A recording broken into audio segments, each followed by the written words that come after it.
Well, hello, ladies and gentlemen. Welcome to this next episode of StarCraft for Kids. I am the kid bringing you this replay between TSLPolt down here in the bottom left-hand corner, and in the top right-hand corner, it is the man, M Stephano himself. For those of you who don't know, recently Stephano was named one of the best, if not the best, foreign player in StarCraft 2. By that, I mean that he's the best non-Korean. If you're not entirely familiar with the StarCraft 2 scene, anytime you hear someone talk about a foreigner, it means they're not Korean. So for all of us pompous Americans who think that we are the only race out there worth calling the main race, we have to accept at this point that Korea basically spanks us at StarCraft, in a lot of E-games in general. So this guy Stephano, hailing from, I want to say France. I know I should know this. I really apologize. I'm going to look this up after the game, and I'll make sure that I get it correct. But I'm pretty sure it's France. Pretty sure. But I'll get back to you about that next time I bring you a game by him. So, let's go ahead and get into this game. This is GSL's Daybreak. This is the map that basically, this is the predecessor to the ladder version of Daybreak that some of you have most likely played on. Basically, this map was thought to be so good by Blizzard that when GSL first started using it, they're like, we've got to use this too. So they threw it in the map pool, and I think it's an awesome map. I think it's a lot of fun. It makes for a lot of interesting dynamics in the game. For Zerg, it makes for a lot of avenues to attack from. Your enemy is typically very exposed if they take a third base. The third base for Polt being this one right here. And this is a pretty big choke to defend. I mean, this is something you can easily do Zergling run-bys with. You can attack from mutas from up here. It's very easy for Zergs to use their mobility on this map, and there are just tons of these little avenues to do all sorts of side attacks with. And by side attacks, I mean, man, I am choking like crazy today, guys. Flanks. There we go. Man, it must be early in the morning. Anyway, so that's what Zerg's got going. Terran, for the most part, this is Terran's happy spot right here. Siege tanks on the high ground right here are incredibly effective. It's very easy to defend this choke. You can easily wall this off with supply depots and bunkers to give yourself that added protection. And really, I've seen a lot of Terran players put planetary fortresses in here. Obviously, this is an enormous amount of surface area to defend, but a planetary fortress can do really well right here. You throw down a couple turrets around it, and it's a very well fortified position. Now, one thing you will notice on this map that is different from the others, is that from the ladder version, is this is not a full expansion. There's only one gas here and 6 crystals. But anyway, let's get back to this game. There is a bunker rush coming in right now, but Stephano will deal with this very well. He'll stop this before it really becomes much of a threat. Almost killing that SCV. Let's see if he gets it with these other drones, but Polt juking those poor drones. And look, he's going to come back and try and finish this bunker. Stephano has got to finish this off soon before this bunker finishes.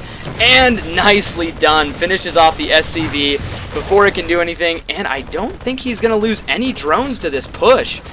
Well done, Stephano. We look at the... I guess he's killed 2. Okay, that was been the ones that came over. So yeah, only lost 1. So he's actually pretty he's in pretty good shape right now, losing only half as much as the Terran player, as Polt. So Stephano's going to be feeling really good right now. He successfully got down his second base. He's well on his way to saturating it, and Polt, realizing that he's not going to do a lot of damage right off the bat, is going to go ahead, throw down his expansion inside his base. And with these Hellions that he's got coming out, should be able to give himself enough map control that he'll be able to expand quite nicely off this without very much trouble. So Stephano already getting up to, he's going to throw down Roach Tech, he's going to get his Speedlings. No Evolution Chamber. I mean, it is only 6 minutes in, but it is very possible to do a +1 Roach timing with this.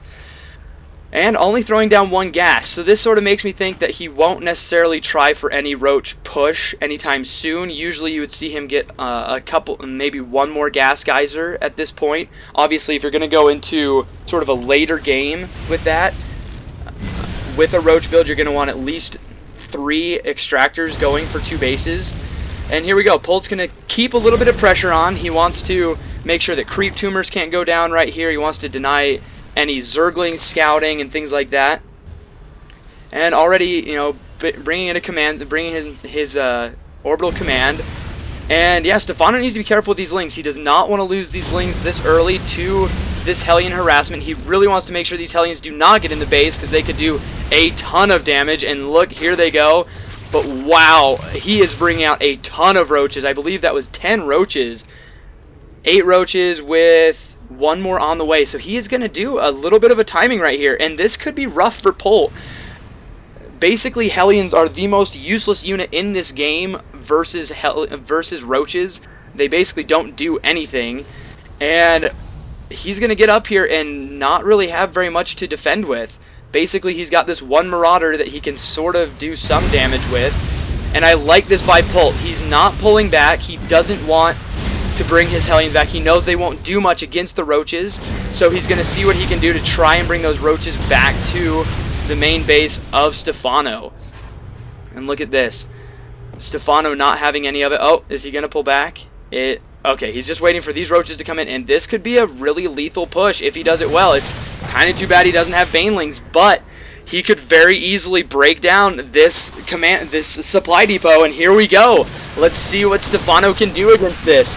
And the SCV is brought off the line. I don't think it'll be in time, and the supply depot goes down. Beautifully done by Stephano, but he definitely needs to focus down these SCVs as well as possible. They are on auto repair, which is making them that much more obnoxious to kill. And I think that Polt is gonna hold this. Beautifully done.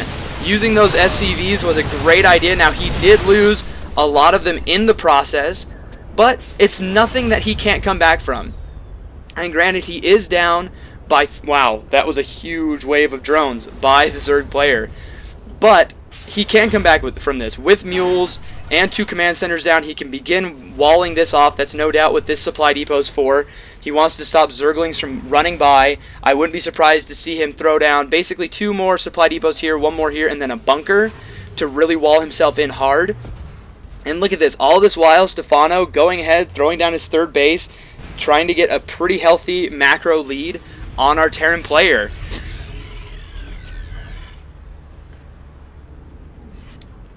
Now, we don't have Lair Tech yet out of Stephano. He's feeling pretty comfortable to just focus on his macro. He's not going to do any major tech yet. If we look at his income, he is up to 47 harvesters right now. And not getting any right now, but I would imagine he's going to have his harvester count maxed out in just a couple in-game minutes, and then we're going to see him throw out a huge swell of units. And look at this. I love what Stephano's doing right now. He's just poking all over the place, forcing these stims. Now, the one thing about these stims is, especially for you Terran, don't use your stims too much. I mean, whenever... Really, chasing down Lings, in my opinion, is not a reason to use a stim. Because you got to remember, that's going to drain the energy from your medvacs so that whenever you push in on the Zerg, you're going to have a lot less of your medevacs to use.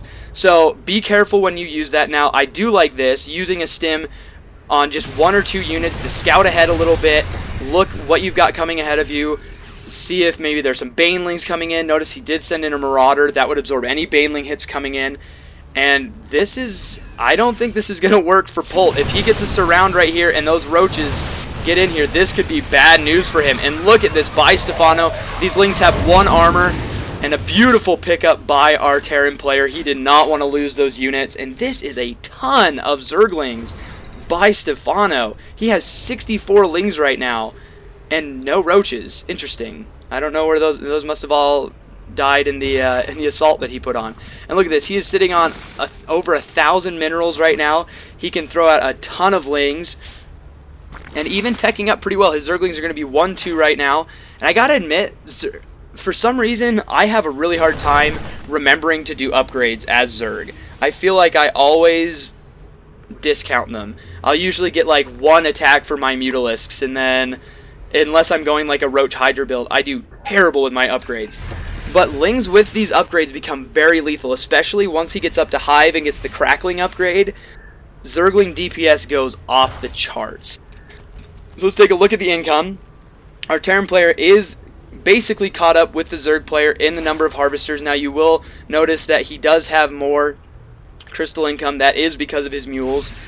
And Polt just trying to make sure right now that he has as much map control as possible. His army isn't incredibly mobile, but he is moving around all over the place. He wants to see if he can find any Zerglings that are straggling about. He wants to see if there are any, just anything that the Zerg might throw at him.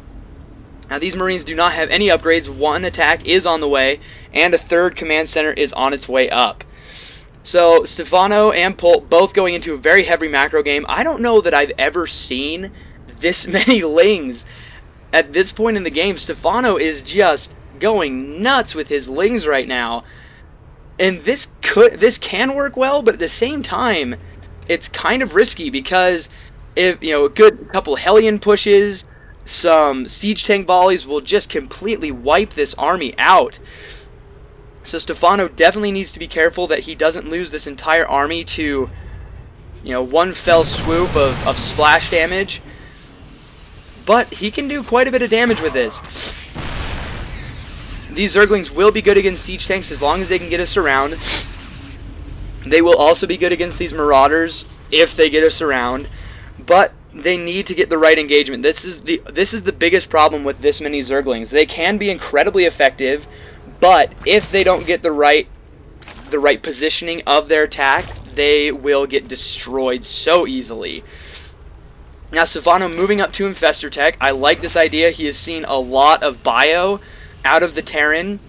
I know he's seen the siege tank so far, but these Marines and Marauders will have a really hard time dealing with the fungal growths.